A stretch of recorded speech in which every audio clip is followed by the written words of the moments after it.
Rebel star Prabhas నటించిన కల్కి ఎంతటి విజయాన్ని సాధించిందో తెలిసిన విషయమే. ఆ జోష్‌లో వరుస సినిమాలకు గ్రీన్ సిగ్నల్ ఇచ్చాడు ప్రభాస్. ప్రస్తుతం మారుతి దర్శకత్వంలో 'ది రాజా సాబ్'లో నటిస్తున్నాడు. హారర్, కామెడీ, రొమాంటిక్ కథాంశంతో ఈ చిత్రం రానుంది. ప్రభాస్ సరసన నిధి అగర్వాల్, మాళవిక మోహనన్, రిద్ధి కుమార్ హీరోయిన్లుగా నటిస్తున్న ఈ చిత్రంలో బాలీవుడ్ నటుడు సంజయ్ దత్ విలన్‌గా నటిస్తున్నారు. ఇటీవల విడుదలైన 'ది రాజా సాబ్' ఫస్ట్ గ్లింప్స్‌ను విశేష స్పందన లభించింది. ఈ సినిమాను వచ్చే ఏడాది ఏప్రిల్ 10న రిలీజ్ చేస్తామని ఇదివరకే ప్రకటించారు మేకర్స్. ఇక రాజాసాబ్ థియేట్రికల్ రైట్స్ కు తీవ్ర పోటీ నెలకొంది. ఫైనల్ గా ప్రముఖ బ్యానర్ మైత్రి మూవీస్ నిర్మాతలు నైజాం థియేట్రికల్ రైట్స్ ను దక్కించుకున్నారు. నైజాంలో మైత్రి డిస్ట్రిబ్యూషన్ ద్వారా భారీ ఎత్తున విడుదల కానుంది రాజాసాబ్.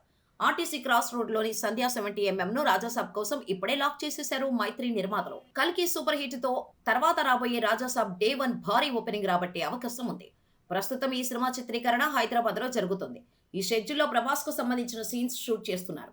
అత్యంత భారీ బడ్జెట్ లో పీపుల్స్ మీడియా ఫ్యాక్టరీ బ్యానర్ పై టీసీ విశ్వప్రసాద్, వివేక్ కుచ్చిబుట్ల ఈ సినిమాను నిర్మిస్తుండగా తమన్ సంగీతం అందిస్తున్నాడు.